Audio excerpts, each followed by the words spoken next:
এখন তোমাদেরকে করাবো সিম্পল পাস্ট টেন্স বা past indefinite tense. Simple past tense বা past indefinite tense. Simple past tense বা পাস্ট ইনডিফিনাইট টেন্স কাকে বলে তার ডেফিনেশনটা আগে জেনে নেব। অতীতে কোনো কাজ শুরু হয়েছিল এবং অতীতেই শেষ হয়েছিল। আবার বলছি, সিম্পল পাস্ট টেন্স বা পাস্ট ইনডিফিনাইট টেন্স কাকে বলে? অতীতে কোনো কাজ শুরু হয়েছিল এবং অতীতেই শেষ হয়েছিল, এমন বোঝাতে সিম্পল পাস্ট টেন্স বা পাস্ট ইনডিফিনাইট টেন্স হয়। অতীতে কোনো কাজ শুরু হয়েছিল এবং অতীতেই শেষ হয়েছিল। আমি গিয়েছিলাম, আমি খেয়েছিলাম, আমি বলেছিলাম, আমি লিখেছিলাম, আমি খেলছিলাম, আমি দেখছিলাম, আমি বলেছিলাম, আমি শুনছিলাম, এগুলো সব আগেই হয়ে গেছে। আগেই শুরু হয়েছিল মানে অতীতেই শুরু হয়েছিল এবং অতীতেই শেষ হয়ে গেছে। তো এখন শিখব সিম্পল পাস্ট টেন্স বা পাস্ট ইনডিফিনাইট টেন্সের অ্যাসার্টিভ সেন্টেন্স কীভাবে করতে হয়।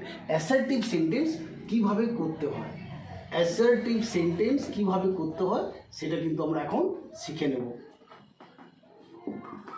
এই অ্যাসার্টিভ সেন্টেন্সের স্ট্রাকচারটা কী হবে? প্রথমে সাবজেক্ট আসবে, তারপরে ভার্ব টু আসবে, তারপরে অবজেক্ট আসবে, তারপরে রিমেনিং বা আদার্স আমি লিখতে পারি না লিখতে পারি, তারপর ফুল স্টপ। আবার বলছি, পাস্ট ইনডিফিনাইট টেন্স বা সিম্পল পাস্ট টেন্সের যে অ্যাসার্টিভ সেন্টেন্স যে স্ট্রাকচার হবে, subject plus verb two plus object plus remaining.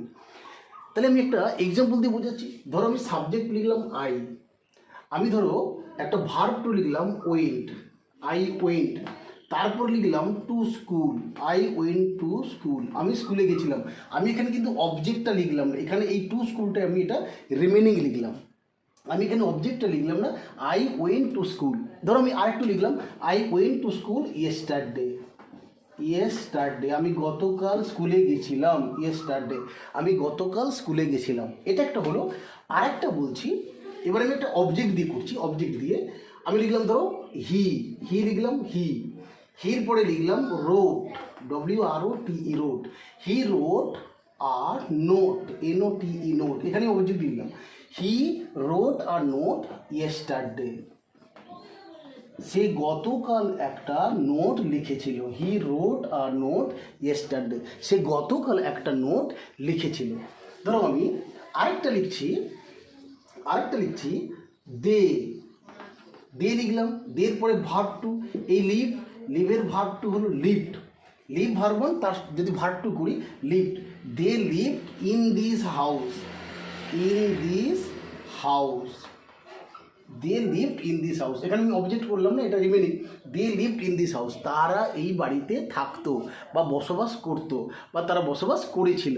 এইভাবেই কিন্তু আমরা সিম্পল পাস্ট টেন্স বা পাস্ট ইনডিফিনাইট টেন্সের যে অ্যাসার্টিভ সেন্টেন্স সেগুলো শিখে গেলাম। আরেকটু হয়তো লিখছি, ধর আমি লিখলাম উই স্যাং এ বিউটিফুল সং, আমরা একটা সুন্দর গান গেয়েছিলাম। এই স্যাং, সিংয়ের ভার্বটা হচ্ছে স্যাং। তাহলে কী হলো? উই স্যাং এ বিউটিফুল সং, আমরা একটা সুন্দর গান করেছিলাম। এই ঘটনাটা অতীতে হয়েছিল এবং অতীতেই শেষ হয়ে গেছে, তখন এটাকে বলা হচ্ছে সিম্পল পাস্ট টেন্স বা পাস্ট ইনডিফিনাইট টেন্স।